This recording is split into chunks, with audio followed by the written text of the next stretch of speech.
जवानी में इश्क होना लाजमी है, पर वो इश्क बुक से हो जाए तो दिल टूटने का जख्म नहीं, करियर बनने का पुरस्कार मिलता है। जी हाँ, तो इसी कोट के साथ मैं इस वीडियो को शुरू करूँगा। अंतिम 3 महीने में आपकी पढ़ाई कैसी होनी चाहिए। वीडियो थोड़ी लंबी हो सकती है बच्चों, लेकिन पूरा देखोगे तो आपको ज़रूर फ़ायदा मिलेगा और फिर मुझे बोलोगे हाँ सर आपने सच बोला है। तो प्लीज़ बेटा, अगर वीडियो देखना स्टार्ट किया तो पूरा देखना, वरना आप अभी जा सकते हैं, ठीक है। और एक अच्छा सा लाइक ज़रूर कर देना। चलिए वीडियो को स्टार्ट करते हैं। हर एक बच्चा सोचता है कि मुझे टॉपर बनना है। आप भी सोचते हो, आपके सहपाठी भी सोचते हैं, मैं भी सोचता था, ठीक है। लेकिन सोचने से काम अगर हो जाता तो क्या ही बात होती। हमें मेहनत करनी होगी और ये अंतिम 3 महीने आपके आपने जितना भी जो कुछ करना था उस सब चीज़ को भूल जाओ। आपने पढ़ा था या नहीं पढ़ा था, अब ये टाइम पे मैटर नहीं करता। अब ये जो अंतिम 3 महीना है, हमें जी जान से लगा देना होगा। खाना पीना सब कुछ भूल जाओ, ठीक है। एक आपके दिमाग में सिर्फ एक ही चीज़ होनी चाहिए, आपका लक्ष्य कि मुझे 90% से ज़्यादा नंबर लाने हैं, मुझे टॉपर बनना है, ठीक है। और उसके लिए मैं जी जान से मेहनत करूँगा, ठीक है। क्योंकि मेहनत करना हमारे हाथ में है, बाकी तो ऊपर वाला आपके साथ रहेगा अगर आप ढंग से मेहनत करोगे तो। सबसे बड़ी बात आती है किससे पढ़े इस टाइम पे, कैसे पढ़ें। पूरी स्ट्रेटजी मैंने रखी है। 90 दिन का प्लान है, जिसको मैंने 3 पार्ट्स में डिवाइड किया है। एंड में आपको टाइम टेबल भी बताऊंगा, लेकिन पूरा स्टेप बाय स्टेप चलेंगे। सबसे पहले किससे पढ़े। जब भी आप पढ़ने बैठो ना बेटा, ये नहीं कि बैठ गए, एक प्रॉपर स्ट्रेटजी बनानी पड़ेगी आपको पढ़ते वक्त। सबसे पहले आप जब पढ़ने बैठोगे तो सबसे पहले जो शुरुआत करनी है आपको आपके नोट्स से करनी है। जो भी आपने नोट्स बनाए हैं, ठीक है, आपने खुद के नोट्स बनाए होंगे हर सब्जेक्ट के। पहले सबसे पहले आप उसे उठाइए, उसे उठा के पहले अपने नोट्स पढ़िए चैप्टर के, चाहे जितना मिनट लगे, 15 मिनट 20 मिनट जितना लग रहा है लगाइए। पहले अपने नोट्स पढ़िए, चाहे किसी भी सब्जेक्ट की बात कर लें। पढ़ने के बाद उसके बाद आपको एनसीईआरटी पढ़नी है। एनसीईआरटी की बुक नहीं, एनसीईआरटी क्वेश्चन आंसर्स, ठीक है, सारे कर लेने हैं। इसमें ज़्यादा समय नहीं लगेगा और ये चैप्टर वाइज करना है। ये नहीं कि पूरा पढ़ लिया, एक चैप्टर पहले उठाया, उसका आपने नोट्स पढ़ा, उसका आपने एनसीईआरटी पढ़ा। उसके बाद अब ये जो चीज़ें हैं, ये 3 चीज़ें हैं ना, इस टाइम पे प्लस पॉइंट है आपके लिए, सबसे ज़्यादा ज़रूरी है। उसके बाद आपके पास क्वेश्चन बैंक होनी ही चाहिए, ठीक है। तो उस चैप्टर के क्वेश्चन बैंक के पहले चैप्टर के सारे क्वेश्चन कर लो। लघु उत्तरीय, दीर्घ उत्तरीय, ऑब्जेक्टिव, ठीक है ना, बड़े वाले सारे प्रश्न करो। क्वेश्चन बैंक में क्या होगा, इंपॉर्टेंट क्वेश्चन तो होंगे ही होंगे, साथ ही साथ जो क्वेश्चन पिछले सालों में पूछे गए हैं वो भी आपको वहाँ दिख जाएंगे कि ये क्वेश्चन इतनी बार आया रखा है। तो उससे इंपॉर्टेंट कितना ज़्यादा है वो क्वेश्चन आपको पता लगेगा और वो पता लग जाएगा कि ये क्वेश्चन कितनी बार बार रिपीट हो रहा है, तो मुझे इस पर ज़्यादा ध्यान देना चाहिए, ठीक। और उसके साथ साथ आपको previous PYQ, previous years question, यानी कि विगत वर्षों के प्रश्न पत्र, ये भी जरूर करने हैं। और साथ ही साथ आपको एंड में मॉडल पेपर भी लगाते रहना होगा, ठीक है। हफ्ते में कम से कम एक मॉडल पेपर हर सब्जेक्ट के लगाने हैं। ये आप अभी से बनाना शुरू कर दो। ये चीज़ आपको प्लस पॉइंट देंगे, आपके कॉन्फिडेंस को इन्हेंस करेंगे, आपको एक बूस्ट अप देगा, ठीक है। तो क्या पढ़े वो आपके सामने मैंने बता दिया है, ठीक। अब ये 3 महीने का हमारे पास बचा हुआ 90 दिन। इस 90 दिन को देखो 2 पार्ट्स में डिवाइड करना है, एक 60 दिन का और एक 30 दिन का, ठीक। आप कहोगे सर 60 दिन 30 दिन क्या है। अगर बेटा मैं आपकी जगह होता ना तो मैं ऐसे पढ़ता और ऐसे पढ़ के ही मैं टॉपर बन पाता। तो वही टॉपर वाली स्ट्रेटजी मैं आपके साथ शेयर कर रहा हूँ, ठीक। देखो, आपको जो 60 दिन को भी 2 हिस्सों में बांटना है, 45 दिन और 15 दिन। ऐसा तो नहीं होगा ना बेटा कि आपने इससे पहले बिल्कुल पढ़ा ही नहीं है, बिल्कुल भी नहीं पढ़ा, जीरो। ऐसा है क्या? नहीं है ऐसा। आप स्कूल तो जा रहे हो, आ रहे हो, पढ़ रहे हो, चाहे थोड़ा पढ़ा है, कुछ भी पढ़ा, पढ़ तो रहे हो। ऐसा ना के बराबर होगा। कुछ ही एक आध बच्चे होंगे जिन्होंने बिल्कुल नहीं पढ़ा होगा, आपने पढ़ा जरूर होगा। तो सबसे पहले 45 जो दिन है, 45 डेज, 60 के 2 हिस्से कर दिए, 45 और 15। तो 45 दिन में क्या करना है, जो भी आपका सिलेबस है, ये स्टार्टिंग आज से बेटा गांठ बांध लो कि 45 दिन में मुझे पूरा सिलेबस कंप्लीट करना है, ठीक है। चाहे वो हिंदी का हो, चाहे वो इंग्लिश का हो, चाहे वो विज्ञान का हो, चाहे वो गणित का हो, या कोई भी विषय क्यों ना हो, आपको पहले 45 दिन में आपके पूरा कंप्लीट सिलेबस करना है, ठीक है। और बाकी के 15 दिन में हम क्या करेंगे सर, बाकी के 15 दिन में जो भी चैप्टर आपने कंप्लीट किया है ना, उसका रिविजन करेंगे, ठीक है। उनका क्या करेंगे, रिविजन करेंगे।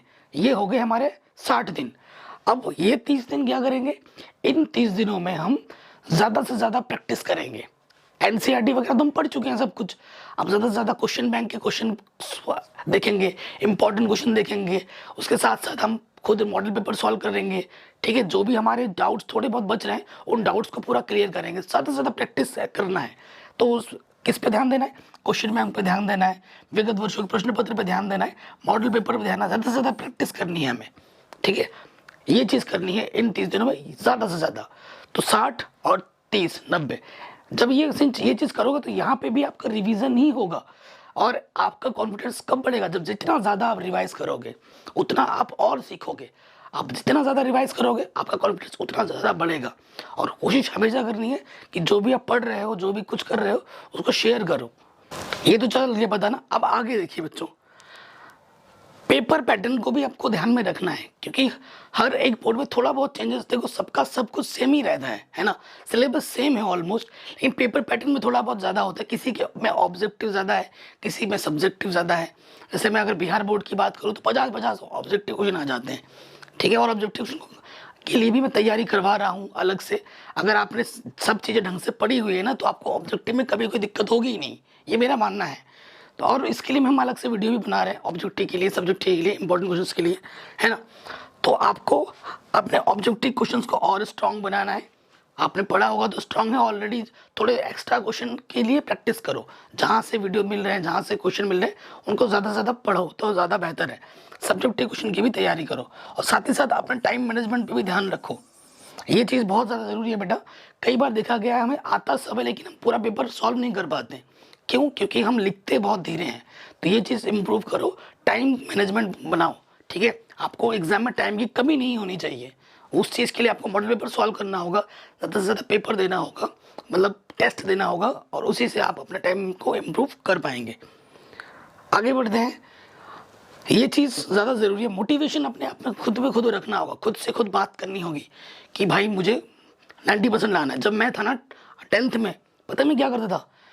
मैं हमेशा अपने पॉकेट में नोट्स कैरी करता था। कैसे नोट्स? Pocket notes. एक एक पेज में कुछ फॉर्मूले लिख लिए, कुछ सूत्र लिख लिए, कोई परिभाषा लिख ली। जब भी मैं कहीं जा रहा हूँ, आ रहा हूँ या कहीं बैठा हूँ, मुझे थोड़ा इधर उधर टहल रहा हूँ तो चलते फिरते वो नोट्स पढ़ लिया। इससे आपका दिमाग बनेगा। खुद से बातें करोगे तो अनशन बातें नहीं करनी है कि यार इसका नंबर मिल जाता, उससे बात कर लेता, वो मेरी फ्रेंड रिक्वेस्ट एक्सेप्ट कर लेता। ऐसी बातें इसको दूर रखो। सोचना क्या है? हाँ यार मैंने ये पढ़ा था सामाजिक विज्ञान में, ये चीज़ ऐसे होती है, मैंने विज्ञान में ये पढ़ा था, ये चीज़ ऐसे होती है, मैथ्स का ये फॉर्मूला बनता है, ऐसे क्वेश्चन को मुझे ऐसे सॉल्व करना है। ये सब दिमाग में चलना चाहिए। इससे आपकी मेमोरी पावर स्ट्रांग होगी। आप कहते हो ना कि मैं कमज़ोर हूँ पढ़ने में, मुझे याद नहीं रहता, मैं टॉपर कैसे बनूंगा? दिमाग में इन सब बातों को चलाओगे ना तो आपका मेमोरी पावर स्ट्रांग होगा। ये मैं करता था। मैं एक ऑर्डिनरी बच्चा था। एक ऑर्डिनरी से एक्स्ट्राऑर्डिनरी बनने का सफ़र यहीं से शुरू होता है। ठीक है, तो ये चीज़ करनी पड़ेगी। आपके हर एक समय को, हर एक सेकंड को यूज़ करना होगा पढ़ाई के लिए, अनशन चीज़ों के लिए नहीं। ठीक है, स्कूल में जब जा रहे हो, कोई स्कूल में जब कोई पीरियड खाली है तो वहाँ पे पढ़ो, अपने दोस्तों के साथ क्वेश्चन डिस्कस करो। ये नहीं कि हाँ वो करके टाइम पास कर रहे हो, ऐसा मत करना। जब घर आओ, घर पे आके भी हमेशा हर एक समय का सदुपयोग करना है, ये ध्यान रखिएगा। ठीक, और मैंने वही बोला ना, आस्क योरसेल्फ, मतलब हमेशा अपने आप से बातें करो। पॉकेट नोट्स कैरी करो, पॉकेट नोट्स बनाओ हर सब्जेक्ट के। ठीक है, जिसमें तुम्हें ज़रूरत है तो इन चीज़ों को भी अप्लाई करो। ठीक है, अब ये चीज़ बहुत, एक लिस्ट बना लेना, ऐसे एक लिस्ट बना लेना। ठीक है, हर सब्जेक्ट के लिए। जैसे यहाँ पर गणित का हो गया, ठीक है, गणित के सभी चैप्टर के नाम लिख दिए। ठीक है, और इसमें ये NCERT, question bank, objective questions, विगत वर्षों के प्रश्न पत्र और मॉडल पेपर, है ना, ऐसे कॉलम बना लेना। ठीक है, और इससे आपको पता लगेगा कि मेरी तैयारी कितनी हुई है। अगर सपोज करो आपने गणित का लिया है, गणित का पहला चैप्टर क्या है? वास्तविक संख्या, रियल नंबर्स। क्या आपने एनसीईआरटी पढ़ लिया? एनसीईआरटी के सारे क्वेश्चन आते हैं? अगर सारे आते हैं टिक मार दो, तैयारी हो गई आपकी। क्या आपने एनसीईआरटी क्वेश्चन बैंक के क्वेश्चन सारे कर लिए? अगर कर लिए टिक मार दो, आपकी तैयारी कितनी हुई पता लग गई। क्या आपने ऑब्जेक्टिव क्वेश्चन बनाए हैं? हाँ, तो टिक मार दो। ठीक है, क्या आपने विगत वर्षों के प्रश्न पत्र किए उस चैप्टर के? हाँ, तो टिक मारो। नहीं तो उसको करो। क्या आपने मॉडल पेपर के क्वेश्चन किए हैं उस चैप्टर के? हाँ, तो टिक मारो। नहीं तो उसकी तैयारी करो। तो ये चीज़ आपको हर विषय में करनी पड़ेगी, हर विषय में। ठीक, आगे बढ़ते हैं।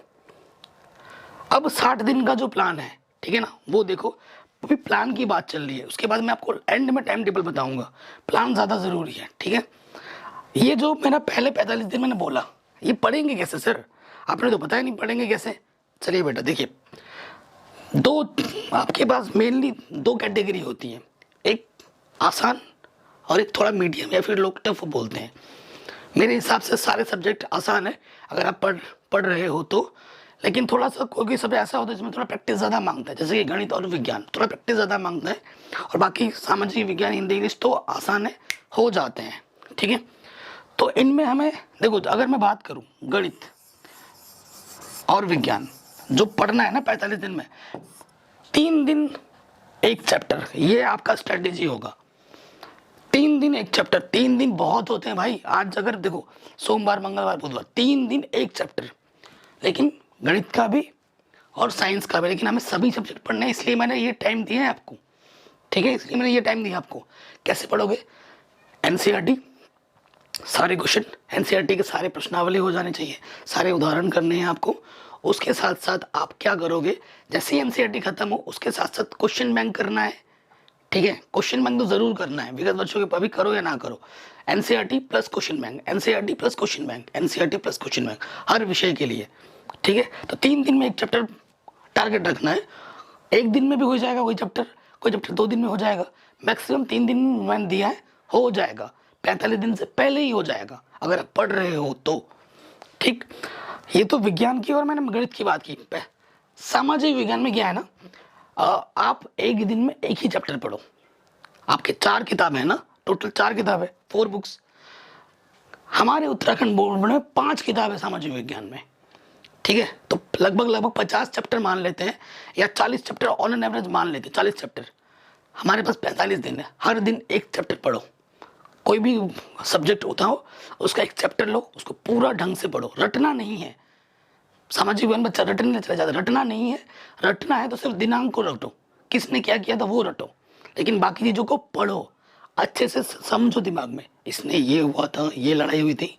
और सामाजिक विज्ञान में जो नंबर मिलते हैं वो आपको अच्छे कोटेशन के मिलते हैं, मतलब अच्छे कोटेशन का मतलब हो गया आप कोटेशन बना के लिखते हो, टॉपिक बना के लिखते हो, और उसको अपने शब्दों में वर्णन करते हो, डेट और दिनांक को अच्छे से दिखाते हो, तब जाके अच्छे नंबर मिलते हैं। तो इसमें ज़्यादा मैटर करता है आपका अच्छे से पढ़ना, रटना नहीं, पढ़ना है। हिंदी इंग्लिश भी हमारे लिए उतनी ही ज़रूरी है, इसको भी डेली पढ़ना है। क्या 2 घंटे, 1 घंटा हिंदी, 1 घंटा इंग्लिश, कैसे, इसमें ज़्यादा ज़रूरी चीज़ है।